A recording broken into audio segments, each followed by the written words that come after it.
Good afternoon, and thank you for joining us today. My name is Leah Martin with NASA Communications, and we're joined here at NASA's John F. Kennedy Space Center by students both here on center and across the country as we meet with Artemis I mission leaders and Kennedy Space Center leadership to discuss the agency's Moon to Mars initiatives and the next step for the agency in this new era of space. Joining me today, I have Kelvin Manning, Kennedy Space Center Deputy Director, Charlie Blackwell Thompson, Launch Director for the Artemis program, Elkin Norena, Manager of the Resident Management Office here for SLS, and Melody Levin, who is a Weather Officer with the 45th Squadron. Thank you all for joining us today. We'll start out with some brief comments from each of the panelists, and then immediately following, we have some students who are joining us here from some local middle and high schools who will have an opportunity to engage our panel and ask questions about the agency's missions. Kelvin, we're going to start with you. Okay, thanks, Leah. So good afternoon. It's great to see you here. So many faces, the new Artemis generation, so we can talk about this new era in space exploration. In school, you probably learned something about the Apollo program when we first went to the moon. When I was a kid, that's what I was looking forward to, 10 years old when Neil Armstrong first walked on the moon. But Kennedy Space Center was first established to support that goal, sending humans to the moon and returning them safely to Earth.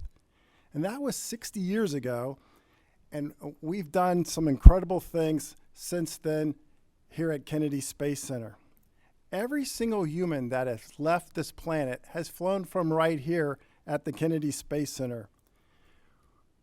The vehicles that carried these humans, right across the street, you saw our big vehicle assembly building, the giant building with the big red flag. That's where all the launch vehicles were assembled and then integrated with the spacecraft. And in fact, we launch where? Just a few miles down the road at the pads. So you're sitting in Launch Complex 39.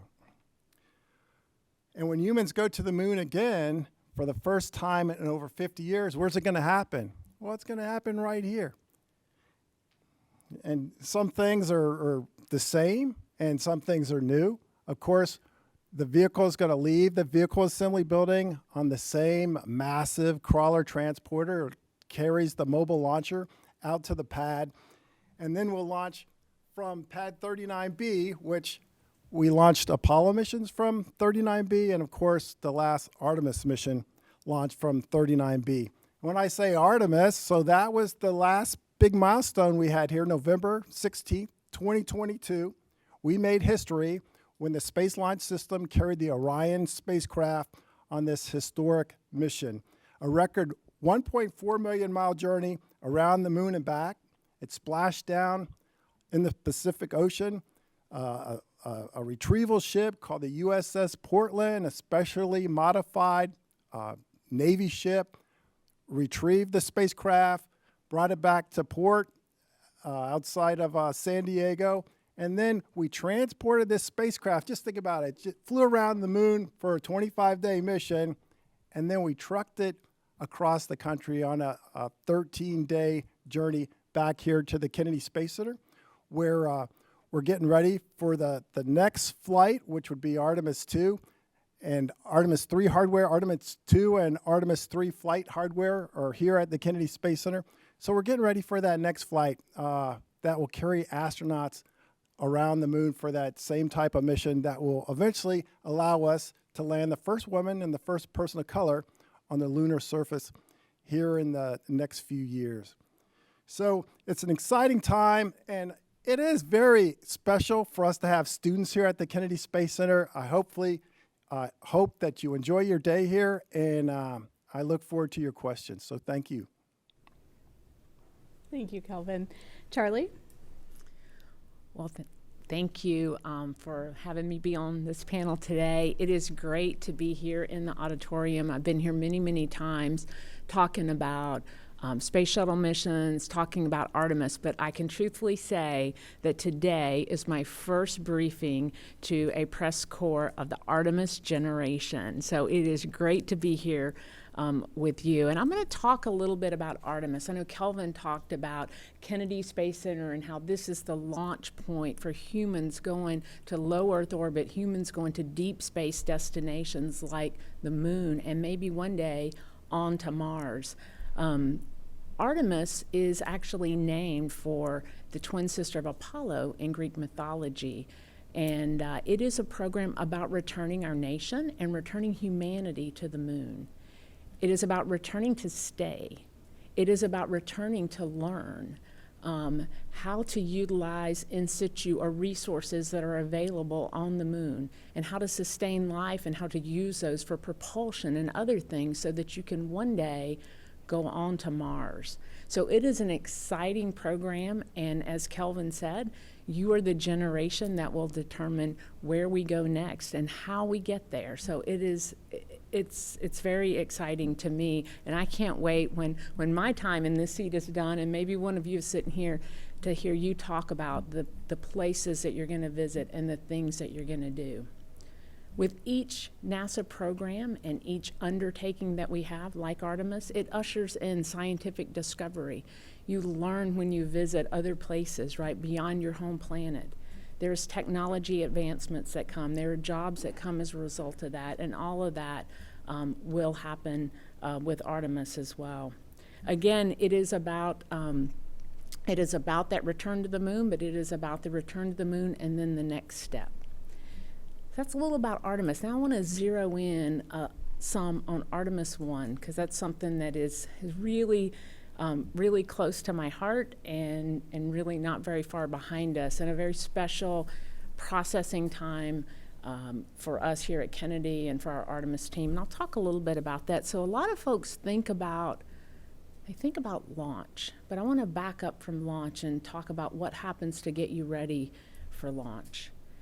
So the vehicle assembly building right across the street has always served as an integration point, that final integration point. It's big for a reason, because these are big rockets, and you got to put them together, and you got to test them out and get them ready to go fly.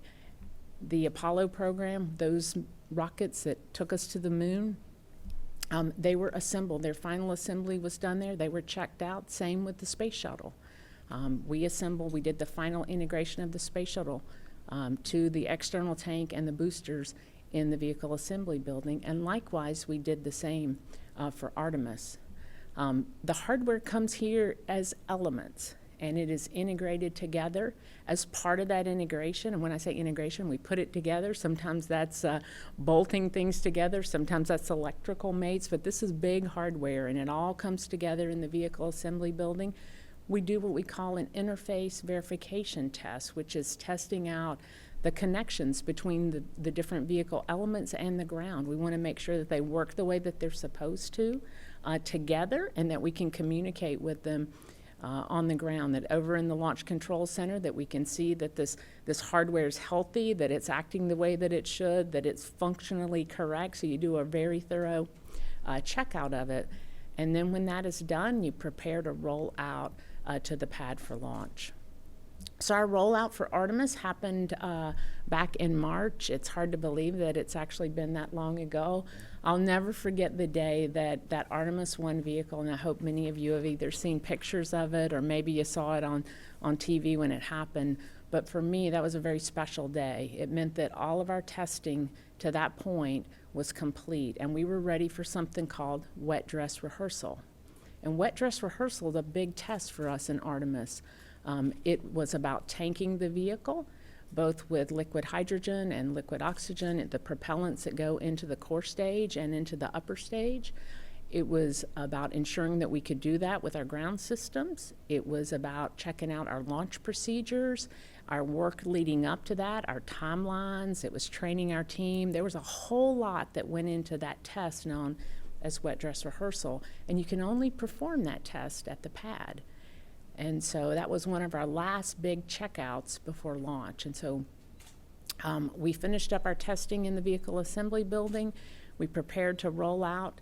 I'll never forget as that vehicle began to make its way out of the vehicle assembly building, when it first emerged, and you got such a sense of how big it truly is. And as Kelvin talked about, it made its 4-mile journey moving at a top speed of, well, less than 1 mile per hour, all the way to the pad. And I was lucky enough to be a part of the team that got to work that rollout and then the follow-on wet dress testing.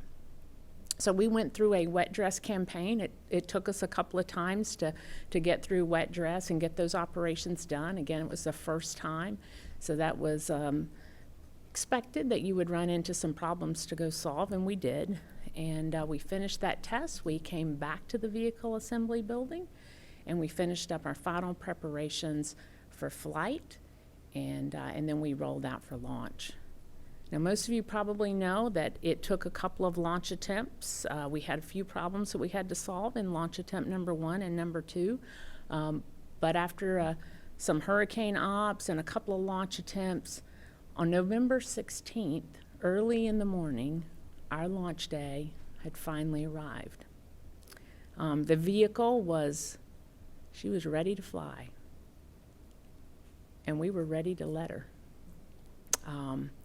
That day is a very special day for me as the launch director. Our team had trained for that. We had over 30 simulations. It was a day in the making of 4 wet dress rehearsals, a number of sims, a whole host of tests that came before it. But all of those things were done for a reason, and they were done to get us ready for that day, that very special day. At T-minus 10 minutes, we do what is called the launch director poll for readiness to ensure that we are ready to pick up from the countdown. That is our last planned hold. And so just 10 minutes before launch at 01:37 in the morning, the launch director, I gave the go to launch Artemis 1. And the countdown clock picked up at T-minus 10 minutes. It was amazingly quiet in the Launch Control Center. You could feel the focus of the team, the intensity of the moment. And those final minutes of launch countdown are the most hazardous and the most time critical because of the operations that are going on. In that quiet, you did hear the voice of the ground launch sequencer operator calling out the milestones of launch countdown. It's the first time we had been in what we call terminal count through all of these tests in this configuration. T-minus 10 minutes and counting. GLS is go for FTS arm. T-minus 5, the countdown clock is moving. GLS is go for APU start. 4 minutes and counting. As each of these milestones is ticked off, the team continues to focus on the data, focus on the video, monitor for any launch commit criteria violations, which are our rules by which we fly or we sit on the ground. And they're doing all of this within those final minutes. We get to 10 seconds, and we are go for core stage engine start. 6 seconds, engines have started, they're performing nominally, and then it is that 5, 4, 3, 2, 1. Booster ignition and liftoff of Artemis 1. And all of that training and all of that preparation and everything that led to that moment, our mission was underway. And what an incredible mission it was. As Kelvin said, 25 days later, after flying in close proximity to the moon and seeing some of those, one of my favorite pictures from the on-orbit imagery is that photo that was up in the beginning that shows the Orion spacecraft and shows the moon and then shows the Earth in the distance. And I think about, what will that picture look like in 10 years and in 20 years? And what will be in the foreground and what will be in the distance? That's yours to determine. But it will be something, and it will be amazing. We achieved all of our flight test objectives as part of Artemis 1. It was incredibly successful. And so you might ask, what are you doing now? Well, we're getting ready for Artemis 2. And we're taking the data from Artemis 1, we're taking the lessons learned, and we're incorporating that into our plans, into our training, into our test procedures as we prepare to put crew on Artemis 2, and then to put boots on the moon, or to return humans to the surface of the moon on Artemis 3. Charlie, it was so special to walk through those final weeks and days and moments of launch with you, somebody who has put so much of your heart and soul into this launch. So I know that was so special, and I just want to thank you for sharing that with us. Welcome. And Elkin, you are actually the person who's going to be telling us beyond launch what's happening now that Orion is back and we've gotten the data that Charlie's talked about. Can you talk about what those next steps for the agency are? Yeah, and like Charlie talked about, we got a lot of teams that worked on this launch and put together this vehicle, and now we got teams working in the background building up Artemis 2 and getting the raw hardware coming down here. Artemis 3 is in work as well. On Artemis 2, like Charlie mentioned, is going to be the first people in space again going into the moon.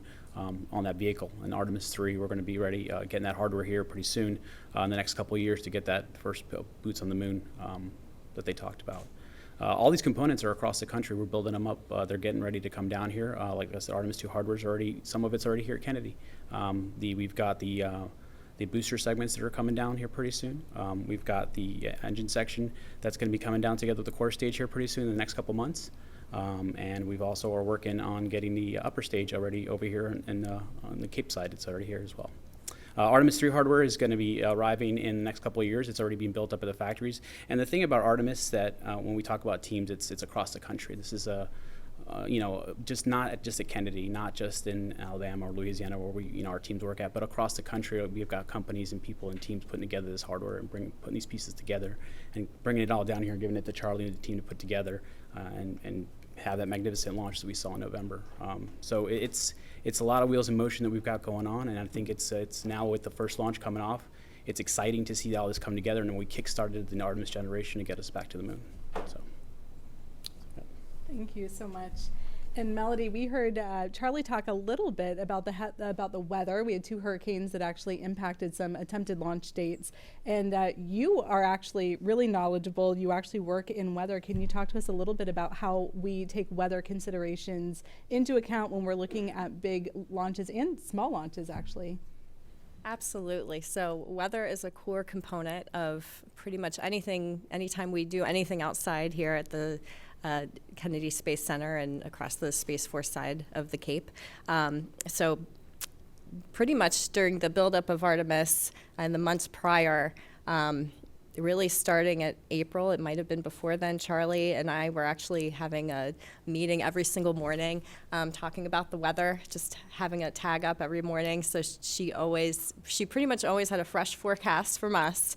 So she knew how to plan the work day, which is pretty critical when you make the transition from the dry season over to the wet season.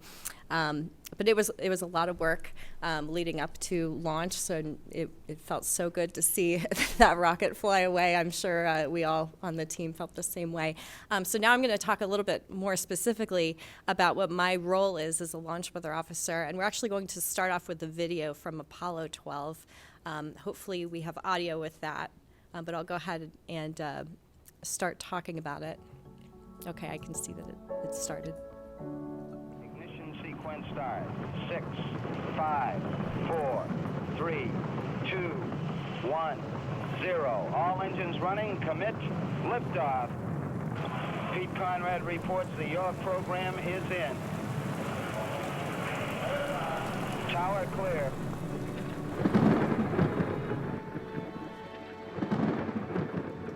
I don't know what happened here. We had everything in the world drop out. We got 3 fuel cell lights, an AC bus light, a fuel cell disconnect, AC bus overload, 1 and 2, main bus A and B out.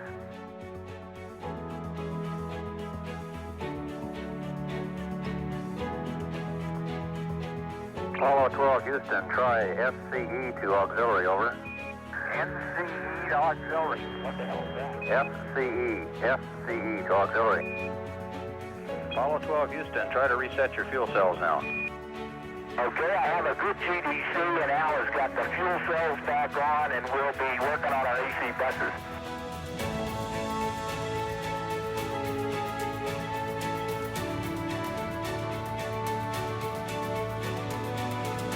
There it is! Son of a gun, straight down the middle of the road! I can't believe it. Amazing! Fantastic! But did everyone notice the lightning strike towards the beginning of the video? There were actually 2 lightning strikes. So my job is to make sure that doesn't happen.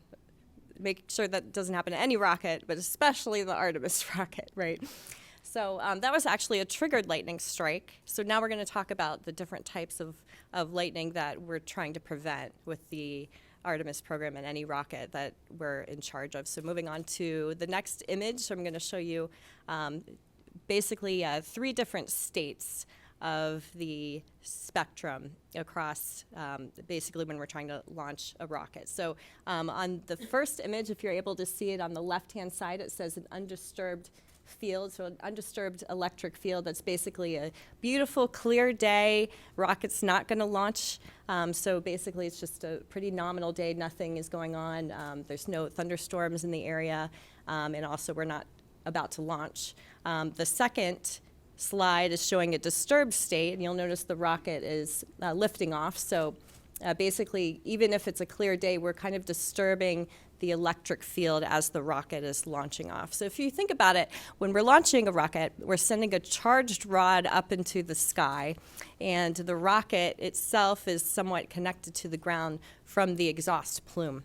So if you think about Benjamin Franklin sending up the kite, attached to the string. That's kind of what we're doing with a rocket. So if you look at the second, or actually the third image on the right-hand side, that's a triggered state of the atmosphere.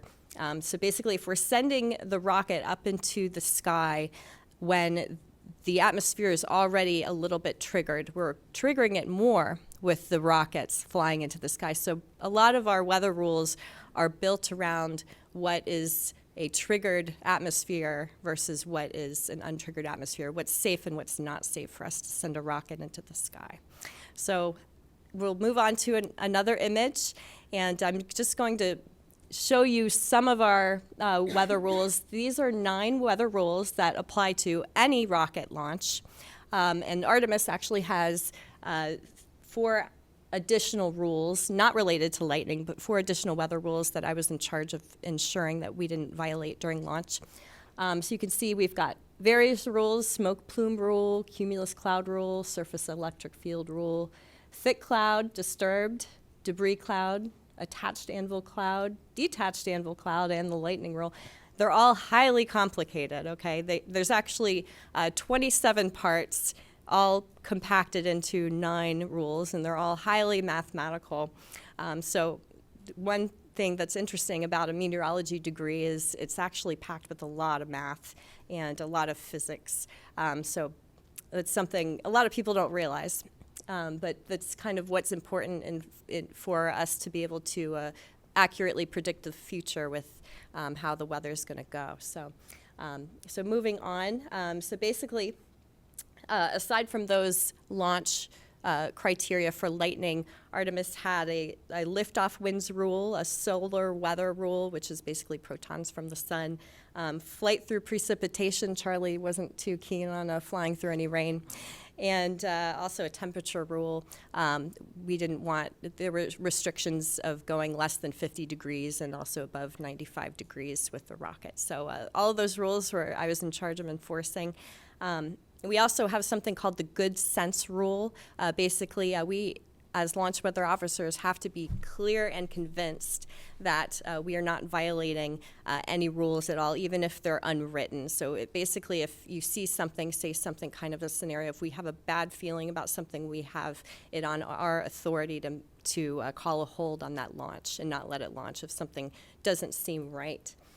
So we'll move on to another image, and this is my final image, and it's actually of my team after the rocket launch. So even though I'm sitting here as your launch weather officer today, I actually work with an entire team of experienced meteorologists on launch day because it really should not be a one-person situation.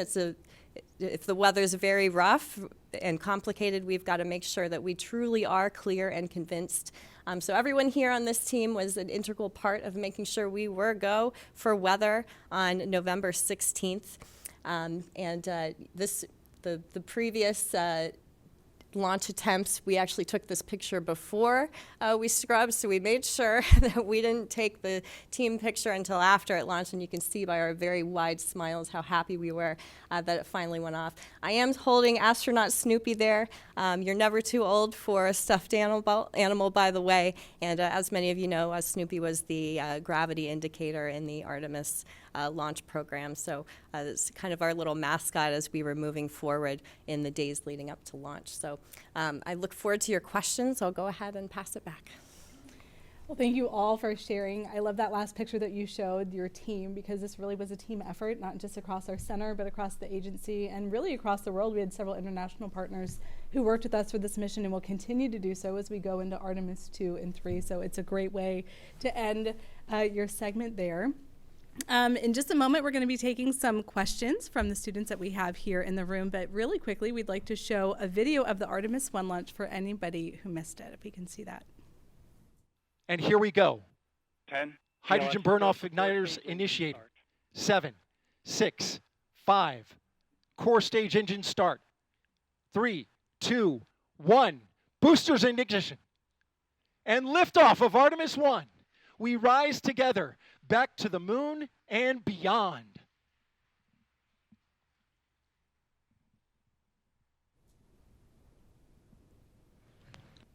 All 4 RS-25 engines on the core stage and 2 solid rocket boosters now propelling the vehicle at 128 miles per hour.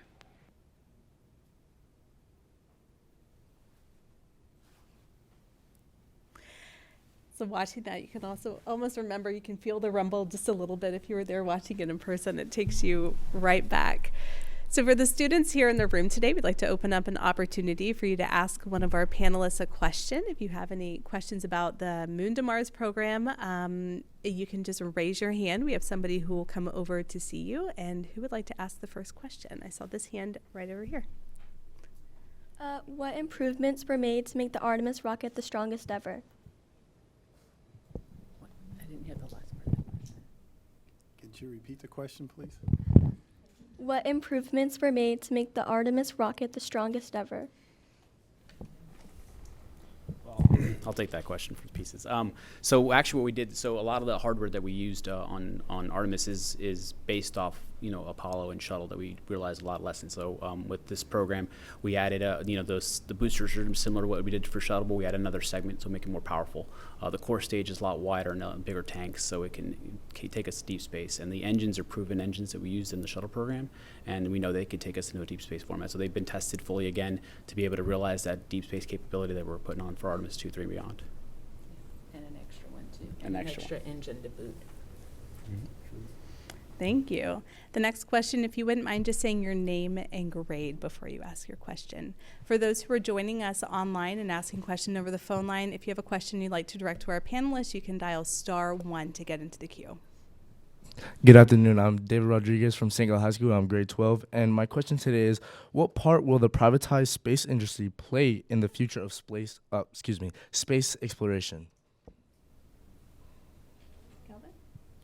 The question was, what role will the privatized industry play in space exploration? Well, a huge part. So NASA is a government agency, of course, and we serve as an enabler. And so we're not in competition with our commercial partners. We utilize them to help right now with our commercial crew program, as well as our cargo to the space station. And as we go beyond low Earth orbit, we will rely on our commercial partners. For example, SpaceX is a company that we will count on for Artemis 3 for the lander to take our astronauts to the lunar surface.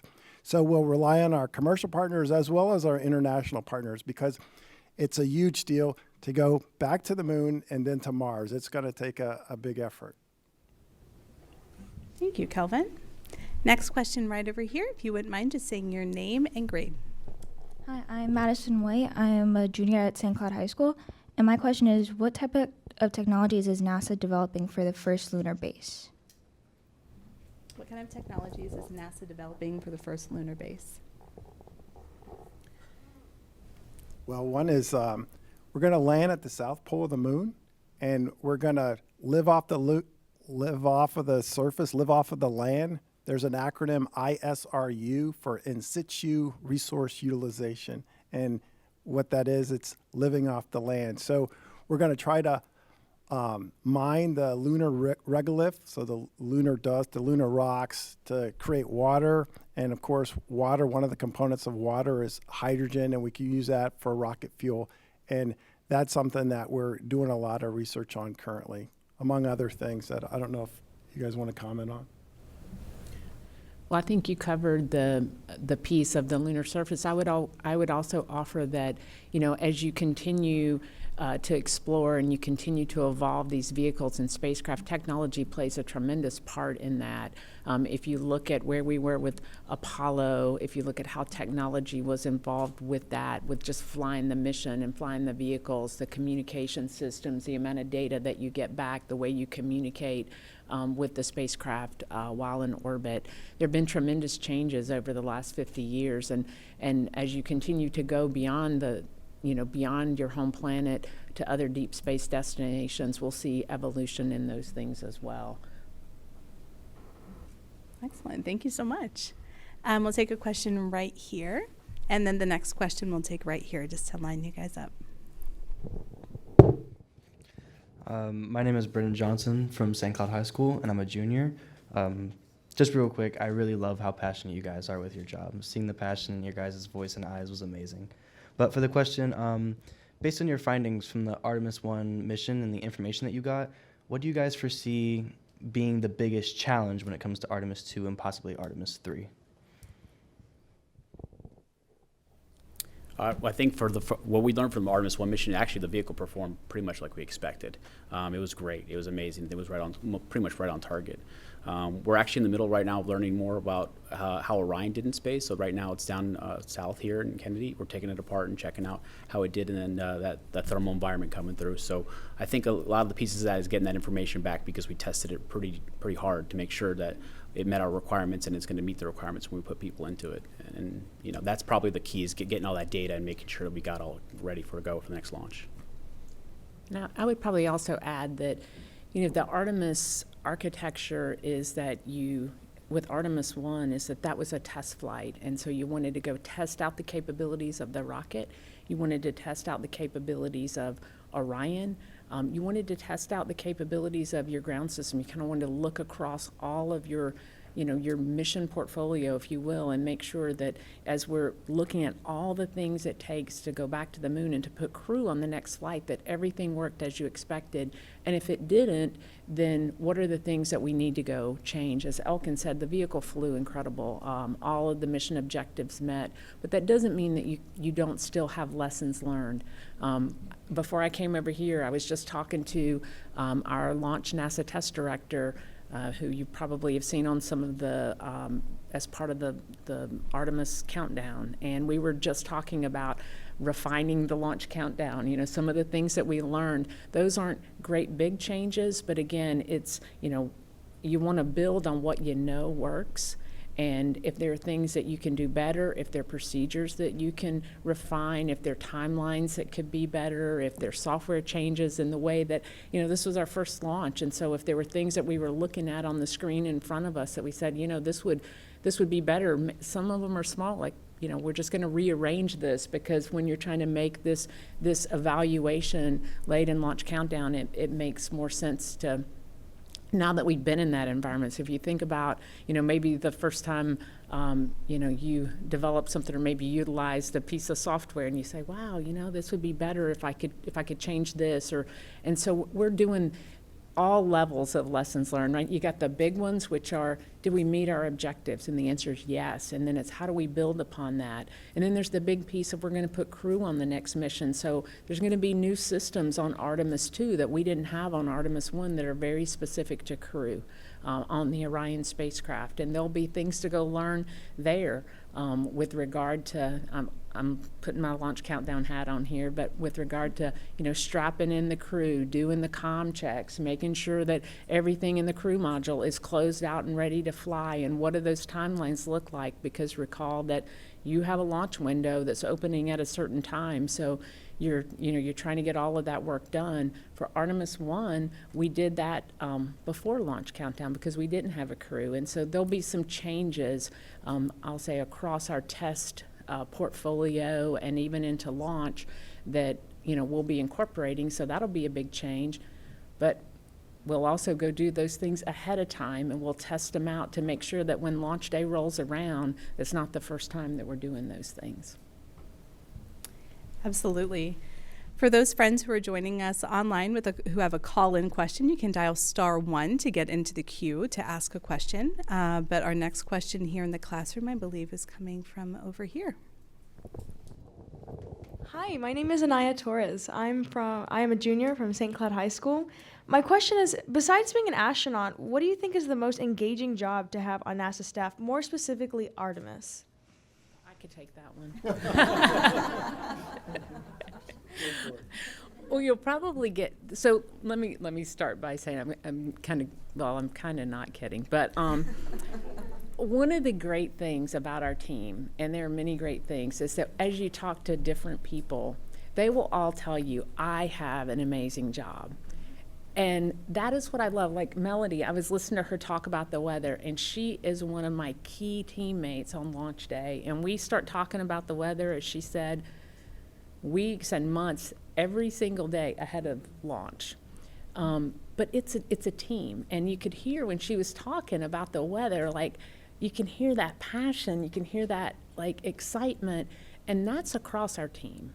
I know a lot of folks think about, and being an astronaut is really cool. You're not getting any argument from me. But there are all kinds of jobs across our team that are, and I think if you ask each of those, you ask someone who sits in the Launch Control Center and monitoring LCCs, they would say it's a great job to have. It's the best job in the world. When I did that, I said that. When I was a NASA test director, I said I had the greatest job in the world. Now I'm the Artemis launch director. I think I have the most incredible job. Why is it incredible? Well, launch is pretty amazing, but it's about the people that you get to work with. It's about their commitment. It's about how they strive for excellence. It's about working toward the same goal. It's about being part of something that's bigger than the sum of the parts. Man, what a great answer. But my job's probably better. I like that one too. Everybody loves their job. That's true. I think for our next question, we'll go to the phone line. We do have a school who's called in with a question.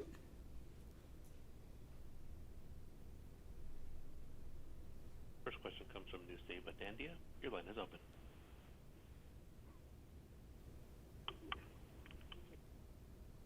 Hi, I'm Nusaiba. I'm a sixth grader from Western Florida. My question is it expected for people of all ages to be able to go to the moon and back consistently before the century ends? I didn't catch the whole question. Ages go to the moon before the century's up. Ooh, that one's yours, Calvin. That's yours. That's a good question. I think that's the ultimate goal, to not just send adults, to distant planets, but to go there and to stay, to make that sustainable. We'll need families there. But, the time frame when that's going to happen, I can't answer that specifically, but that's definitely a goal. Thanks, Calvin. We have another school on the line with a question. We'll stand by for that one. Question comes from Lorenzo Cruz. Your line is open. Hi, I'm Lorenzo, and I'm a sixth grader from North Bergen, New Jersey. My question is, when on the moon will transporters be able to fly people around? I didn't hear the full. When can transporters fly people around on the moon? It's a great question. Yeah, that's another great question. Hey, so, on Mars, when we launched, we landed the Curiosity rover and the Ingenuity helicopter. That was the first, aircraft or plane to fly in another body besides the Earth. So trying to explore those different systems, future technologies, different modes of transportation. I'm sure smart people are working on that today, and if not, you guys will have the opportunity when you come around. So there's just so much going on, so much opportunity, things we haven't even thought of that we'll probably need in the distant future. Thank you, Kelvin. We'll take another question from here in the room. I saw this hand. My name is Ronnie Terma from St. Cloud High School, and my question is, what are some of the first infrastructure projects planned to take place on the lunar surface? Infrastructure project.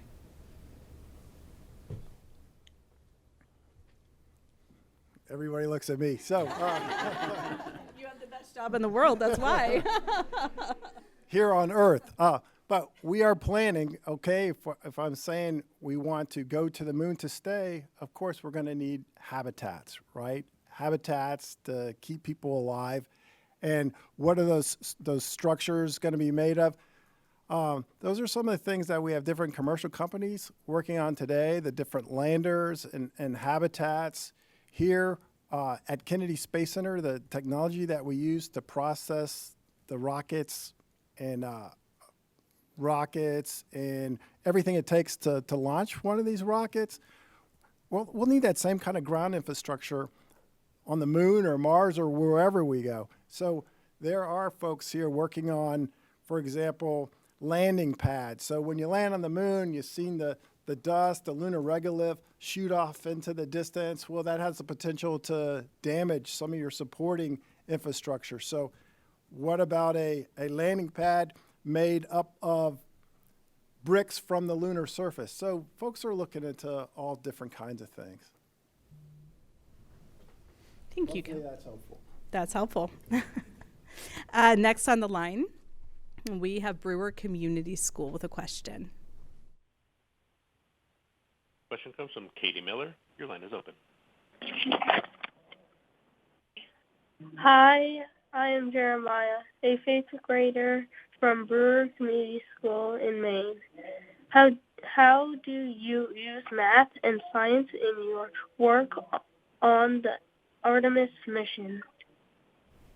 Who wants to take that one, because I think all of you guys use some type of STEM. How do you use math and science?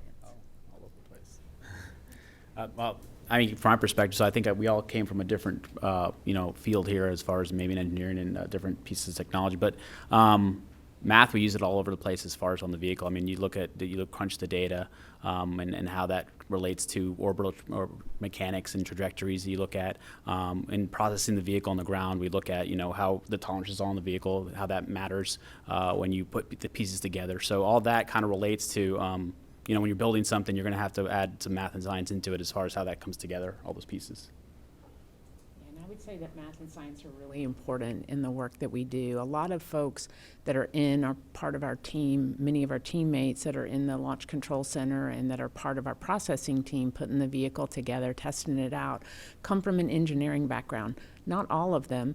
And sometimes I get asked, well, what's the one really important engineering field to come from? And the answer is all of them, right? On our team, they're mechanical engineers. I'm a computer engineer. There's electrical engineers.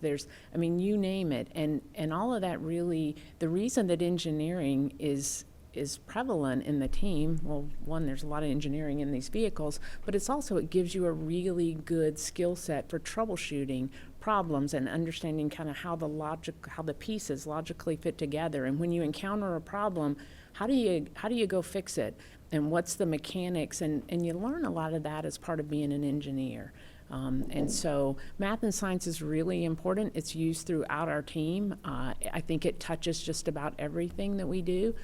Probably not 100%, because there are areas that are probably a little more creative of nature, and I know we had talked a little bit about communications and those kind of things, but I would say math and science are a big part of what we do, and I think Melody even talked about that as it relates to the weather.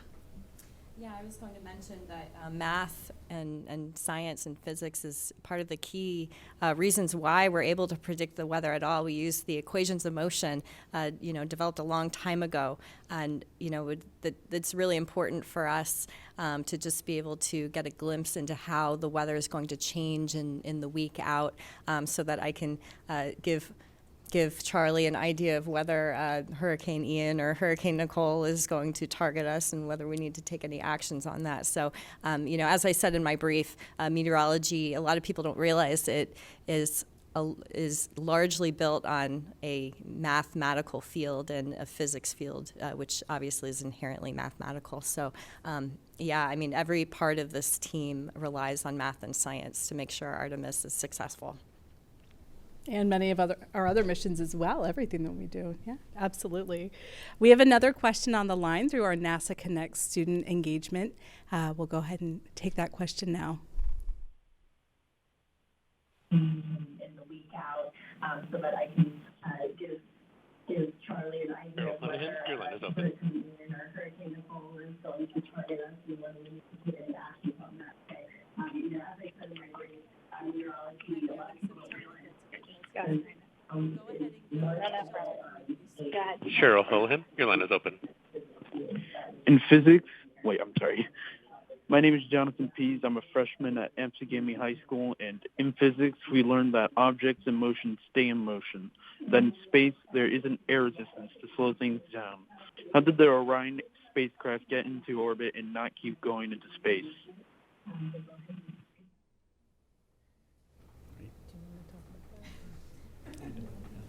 So actually, this is part of the hardest part of our mission is kind of traversing, getting out of the Earth's atmosphere, escaping Earth's gravity, and then when you go escape Earth's gravity, you have to go very, very fast. But when you get to the moon, you slow down and you get the vehicle that's all pre-programmed to get to the vehicle close enough to the moon to you jump into the orbit. And that's kind of what we were talking about, how that gets into that lunar orbit, centric into using the vehicle's trajectory, slowing it down. Yeah, in a previous life, I was an orbital analyst, and I could probably put you all to sleep, but it's using those gravitational bodies of the Earth and the moon and your different burns when they do like thruster firings to keep you in orbit. Thank you very much, Calvin. We're going to take one more call from the line. We have Shelter Island Community School. My name's Eliza. I'm a sixth grader from Shelter Island, New York. And my question is, what tests are done to make sure this rocket is safe for humans to travel in? I couldn't hear the question. Can you repeat the question, please?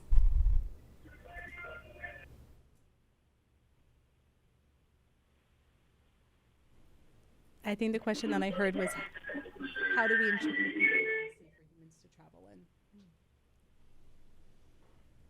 Second, I'll answer that and I'll let others jump in. So part of how we know that the vehicle is safe for humans to travel is really in the process that this incremental test process that we laid out.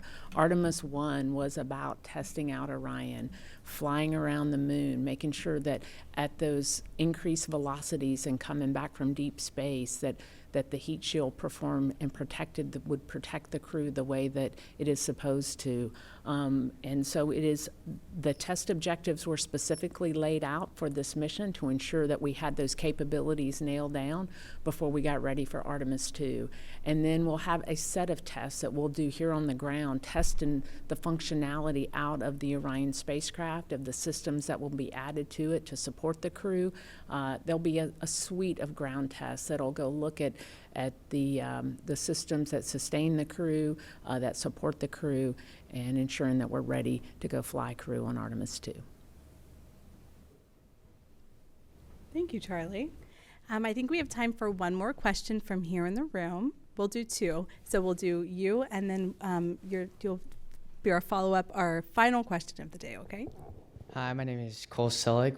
I'm in 8th grade at Storm Grove Middle School, and my question is, how would you say wind speed affects a launch?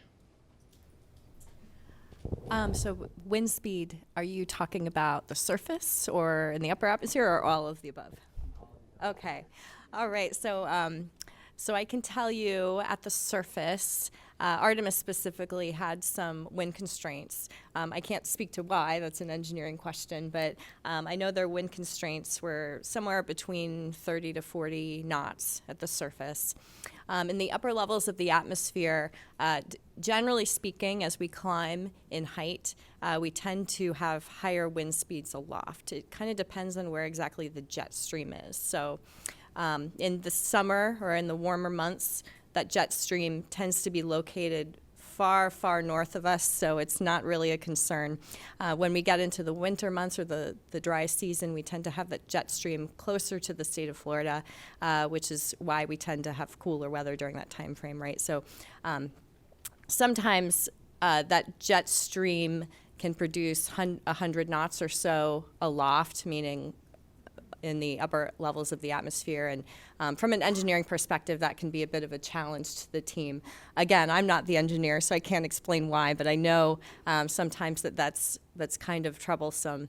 But I think it might depend on the strength of the rocket, and obviously Artemis is one of the strongest, or is the strongest rocket. So that's more, I guess I'll pass it off to see if Charlie has anything to add. Yeah, I'll add something and then Elkin can jump on too. So winds are part of the data that we look at. You know, a lot of times you think about on launch day, and I talk about these launch commit criteria, and you think about this data that's on the screen that's all coming from the vehicle, and that is a big part of it. But there's also a part of it that is looking at the temperatures, as Melody talked about, looking at the winds. Well, why are the winds important? A couple of reasons. First is that if you think about the mobile launcher and you've got these swing arms that are attached to the vehicle that are providing these critical services, and at T0, they're going to move away from the vehicle, right? They're going to swing back, part of their name, right? Swing arms. Well, you want to make sure that when you have that the winds that are in play on launch day, that it doesn't impede that moving of those arms and umbilicals. These are very large arms, and they weigh, 1,000 pounds. They're very big, and so you want to make sure that as they're moving, that they're not slowed up by the wind. You also want to make sure that the wind effects on the vehicle doesn't cause it to drift into the tower, because that could be catastrophic. And then also, as the vehicle is in its ascent phase, the wind is a force, right? And you want to make sure that the force on the vehicle, that it doesn't put anything that put an increased load on the vehicle that would be beyond what it could sustain given the turbulent environment of the launch, right? So it's kind of all of those things, and probably a few more that I left off. I don't know, Elkin, if you have anything. Said it right. to add. So this is one of the largest vehicles. It is the largest vehicle, and the key parts of when it hits this is you got a lot of interfaces on the vehicle that are put together, and we worry about when it goes up into the air like that those winds aren't going to affect those interfaces between the different parts of the vehicle, and you want to make sure it all goes in one piece up. So just add on to that. Okay, thank you so much. And then we'll take our final question from the room, from right here, please.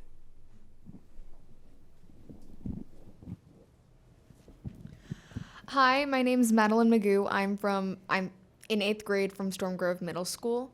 My question is, did Orion make any new discoveries when it reached the moon's orbit? They took some amazing pictures, that's for sure. Those were great to come back, but I don't know what we got. Anything back, Kelvin? Yeah, as far as discoveries, it was like mentioned many times, it was a test flight. To test the limits. We really pushed the limits, again, all in mind to prepare it to fly humans. So ultimately, what do we want to do with Orion? That's our deep space exploration vehicle to put humans on the lunar surface. So little steps at a time before we get there, but specifically, we discovered a new planet or something like that. No, nothing like that. It was a test flight, and it was very successful. Only thing I would add is that we did have some payloads on board, and I imagine that we will have some discoveries from them, because part of those payloads were to go off and look at the effects of the human body when exposed to the radiation environment, and particularly the ones that were chosen were specific to research on females and for women astronauts. And so, that data is all being assessed just like the rest of the mission data, and so I think there's still things to come on what this mission tells us and how we're going to fly in the future. Many discoveries to come. And on that note, I would actually like to take the final question today, if I could. And I'd like to ask each of you, as people who work in STEM and who are so passionate about the work that we're doing here at NASA, if you have a word of advice or anything that you would say to young students, the Artemis generation, the students who are going to carry us beyond even this Artemis program and into the future of deep space, what would you tell them as they continue their education career and look ahead to the future? And we'll just go straight down the line because no one's getting out of answering this question. So I'll start off. You know, we asked the question about math and science, and math is required in just about everything we do. And some of you might be sitting there and go, oh, I don't like math. I'm not good at math. There are so many opportunities, so many people to help you. If the space program is something that you're interested in, keep working hard, because again, this is probably the most exciting time in the history of spaceflight. You see all the launches that are going on here. If somebody says it's too hard, well, there's other people there that are going to help you and help you be successful. So like our old boss used to say, keep charging. So my advice would be, you know, many of you may know exactly what you want to do when you grow up, and you may have that plan. And I love talking to students, and I love sharing. And a lot of times I hear, well, I know I want to do this. And for those of you that is true for, that's great. That wasn't me. I wasn't that student in high school. I didn't know I wanted to be an engineer, and I certainly didn't ever see myself here at Kennedy Space Center and being a part of the amazing work that I've been able to be a very small part of. But one thing that I did know when I was in high school was that I liked math. I was always pretty good at math, and I had a teacher that encouraged me, because I liked math, to think about going into engineering. And at the time I asked, well, what would I do? What would I do with that degree? And his words back to me were, well, what couldn't you do with that degree? Now, to be honest, that wasn't terribly helpful at the moment, but it actually turned out to be really true. And so if you don't know exactly what you want to do, I would say think about that thing that brings you joy, that brings you happiness, that you're good at, that you enjoy doing in school. And then, kind of like you were talking in the beginning, you know, figure out what is that path, because you may not have that blueprint in front of you. I know I did not. And then the other thing that I would say is, when I was your age and I was thinking about space exploration, I never imagined that I would be here doing what I do. And it's been an incredible journey, and I believe that if you can dream it and you're willing to put a plan to it, then you can do it. And so don't ever forget that. Charlie always says it best. I mean, it's hard to follow up with that one as far as dreams. When I knew I was 5 years old, when I saw one of the first shuttle launches, I knew right away I wanted to be in the space. And I think knowing what you love, and what Charlie was saying, you know, that you dream of, it drives you to want to achieve that goal and whatever it takes to get there. And part of that goal for me was, you know, wanting to learn math and wanting to learn science and knowing how that worked, and becoming to the space program, what path that would take. And knowing, working with all these people here, there's many paths to get, and I think, to achieve and be in space. And I don't think there's anything stopping you but yourself. It's your limitations are on you, and I think you can push yourself to make what you want to be of it yourself. So. All right, well, I was prepared for this question, so I have 2 points to make here. I want to talk about perfection. I think that when we're young and we maybe already thought that we figured out what we want to do, we think we need to be perfect all the time. And I heard a phrase a little while ago, and I kind of carry it around in my pocket. Perfection is a 200-pound shield we carry around with us all the time. It would be easier if we just set it down. You don't need to be perfect. It's not important to be perfect. Things change. You can change your mind. You can change the plan. The important thing is to pivot if you need to pivot. Okay, so I was, I think, around 13 when I knew I wanted to be a meteorologist. Every time there was a hurricane coming, I knew all about it. And I always knew I was pretty good at math and science, but I think sometimes we pass along some anxiety about math and science, but specifically math, particularly if you're a young woman. That's kind of something that society passes down to us, that fear of math. So I want to hone in to everyone that math is kind of an interesting subject because it's not straight memorization like most of the other subjects are. So math is something you have to practice. It's just like a sport. It's just like an instrument, okay? You don't need to be perfect when you first start. You just need to practice it, and you slowly get better at it. And math is an amazing field because it really opens the door to pretty much everything. I mean, I always knew I wanted to be a meteorologist, but I never knew I'd be sitting up here with everyone working in the space program. So that's incredible, and I'm so glad that I continued with my passion, and I was able to slowly get through that fear of math. And I'm the perfection aspect is something that I still struggle with, and I'll be honest, especially working as a meteorologist where I have to give probabilities all the time as to whether it'll rain or not, or whether we'll get a thunderstorm or not. But it's a good piece to just continue to remember you do not have to be perfect. Kelvin, Charlie, Elkin, Melody, on behalf of NASA's Office of STEM Engagement, I would like to thank you for being here today, and to all the students who have joined us both in person and online, thank you for coming in. Having an opportunity to be able to speak to leadership like this is invaluable, but also for us to be able to engage with the Artemis generation is a real treat, so we appreciate you being here.